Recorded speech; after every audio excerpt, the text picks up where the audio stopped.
boys, piggies and slaves. So I've actually been thinking about changing the introduction for these videos, because when I first started these all those years ago, I thought it was just boys who would be watching me. But I'm aware that Dom's watched this too, so hello, thank you for watching. Thank you for all the nice comments that you've made over the years. So I'll change the intro to hello boys, piggies, slaves, Doms, and maybe haters, because I know haters also watch this too. You can't keep your eyes off me. It must be so painful to be you and to be so obsessed with me.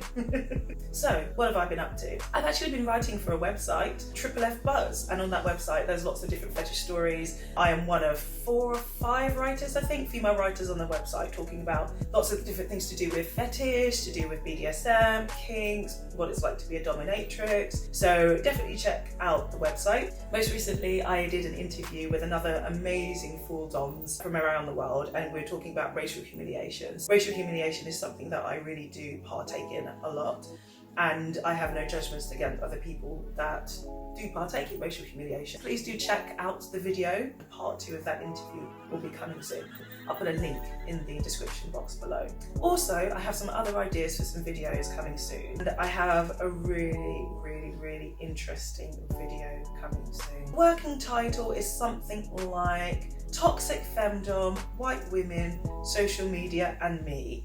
It's a title I'm kind of playing around with a little bit. It's just to kind of talk about myself being, you know, one of the very few noticeable black Doms in the world. Even in Findom, I'm probably the most recognisable black Findom. I've been going obviously for quite a number of years now. The assumptions that come with that, the judgments that come with that, the preconceptions that come with that, and the labels that come with that. And it's going to be juicy, like my ass. So now on to the update. So this week I saw MI come back. MI has been around for God knows how many years, and he'll always tribute here and there, and I'll empty out his bank account, then he'll disappear for a while, then he'll come crawling back. It's the same boring cycle that we've been going through for quite a long time now. This little Indian boy, he just is so addicted to me, so obsessed, and he sent the last pounds in his account this week. So he sent £197.31p, that's $258.12. I used the Alexa to do the conversion this week, so that's what it came up as on today's rates. You get paid again on Monday, which means that I get paid again on Monday. Next boy, JS, I met him in January this year. He booked a real-time request with me. I went to him and the session ended early. Why? The blackmail I was doing was just too good, so he got scared.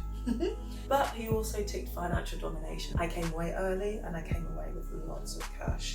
Over the next few months, he would contact me here and there for certain things, and I was getting just irritated with his behaviour. He was very needy, and I don't care how much money you send me. If you're annoying, I will not deal with you. I always say that there needs to be a sufficient ROI, return on investment.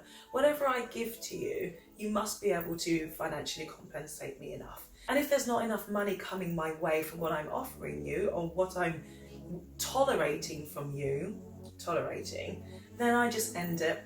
This week I ended up with a real-time request form from him from a new email address, because clearly I'd blocked him, filtered him to trash, and in a few short messages I'd taken £900 from him. I ended up going to see him, just sat and spoke with him for 2 hours. I had my dominatrix outfit underneath my trench coat, so I sat there the whole time, making him take notes, making him understand exactly what my role is and what he's here to do. And of course I took the picture for my braggy ass on social media. He's clearly not a submissive boy, but he's so desperate for my control. He's so desperate because he knows that I'm the only one to control him. In this conversation, he told me that he'd been speaking to other dominatrices. He just kept coming back to me this whole time. Well, this is what happens when you find somebody who's really good at what they do.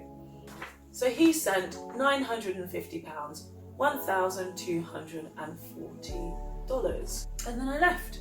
I said to him, I will see you on Monday. And the last boy, H. So H has been around for years, maybe about 6 years, maybe longer. He'd been buying my content.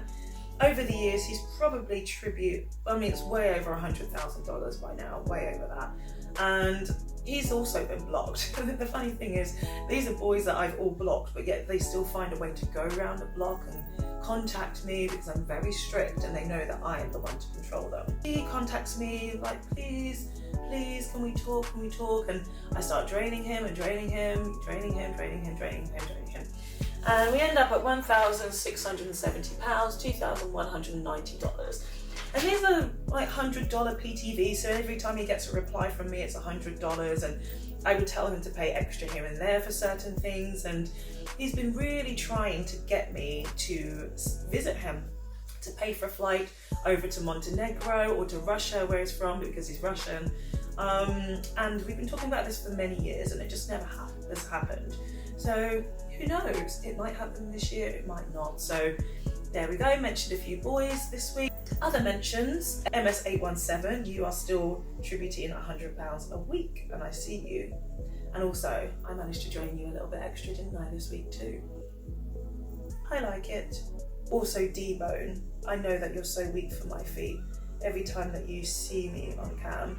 And yes, you were the boy that I'd asked what colour to paint my nails and toes. So you've got to see them now 2 weeks in a row and be mentioned 2 weeks in a row. You lucky, lucky bitch. And as always, if I didn't mention you, I didn't see you. Bye, bitch.